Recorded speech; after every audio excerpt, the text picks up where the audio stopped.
ప్రభు నామమున మీ అందరికీ వందనాలు. ఈ దినము దేవుని యొక్క వాక్యము, వాగ్దానము. నన్ను కరుణించి నా ప్రార్థనను అంగీకరించుము. కీర్తన గ్రంథం 4వ అధ్యాయము 1వ వచనం. ప్రియ దేవుని బిడ్డలారా, ఈ వాక్యం మనకు ఇచ్చే గొప్ప ధైర్యాన్ని ఇస్తూ ఉంది. మనం ప్రార్థన చేసినప్పుడు దేవుడు తప్పకుండా సమాధానం ఇస్తాడు. తిరిగి దేవుడు మనకు జవాబు ఇస్తాడు. దేని గురించి అయితే మనం అడుగుతున్నామో ఆ ప్రార్థనకు జవాబును దేవుడు అనుగ్రహిస్తాడు. ఈ యొక్క వాక్యం ద్వారా ఇరుకులో ఉన్నప్పుడు దేవుడు విశాల మార్గాన్ని తెరుస్తాడు. ఒకవేళ మన జీవితంలో వెళుతున్నప్పుడు ఇరుకు కనబడి ఉంటే, ఇరుకైన మార్గాలు ఉంటే, మనం ప్రార్థన చేసినప్పుడు ఆ ఇరుకు మార్గాన్ని, సముద్రము వెనకాల ఫరో సైన్యం ఉన్నప్పుడు మోషేకి దేవుడు విశాల మార్గాన్ని అనుగ్రహించినట్టుగా దేవుడు మనకు అనుగ్రహిస్తాడు. నీవు కన్నీళ్లతో మొర్రపెట్టుకున్న ఆయన వినే దేవుడు. ఖచ్చితంగా మనకున్న కష్టాన్ని బట్టి కన్నీళ్లు పెట్టుకున్నప్పుడు మన ప్రార్థన ఆయన వింటాడు. దేవుని కనికరం మనపై ఉంది, మనం ఒంటరి వారం కాదు అని వాక్యం సెలవిస్తుంది.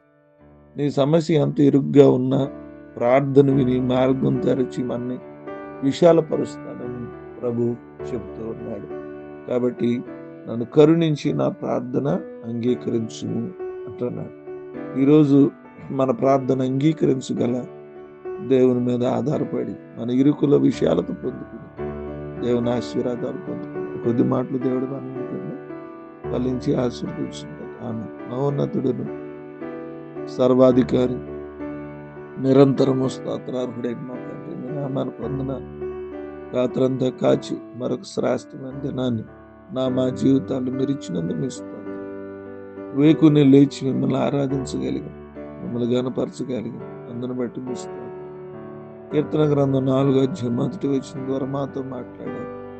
మమ్మల్ని కరుణించి మా ప్రార్థన అంగీకరించు. ప్రభువా, మీరు తప్పితే మమ్మల్ని కరుణించేది, మా ప్రార్థన అంగీకరించేది, మా ఇరుకుల విషయాలు కలుగజేసేది మీరే తండ్రి. మీరే మాకు ఇరుకులలో ఉన్న మార్గాలను విడిపించి విశాలత కలుగచేయమని కోరుకుంటున్నాను. ప్రభా, మమ్మలను మా కుటుంబాలను పేరు పేరున మీ చేతులుగా అప్పగిస్తూ ఉన్నాం.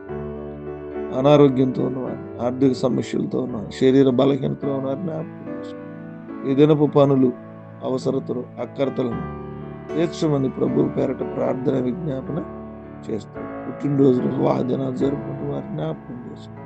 ఈ దినమంతా కూడా మమ్మల్ని కరుణించి మా కుటుంబాన్ని జ్ఞాపకం చేసుకుని ప్రార్థన ఈ దిన దీవులతో నింపమని ఈ ప్రార్థన మా ప్రభువును రక్షకుడు క్రీస్తు యేసు నామమున అడుగుచున్నాను తండ్రి. ఆమేన్.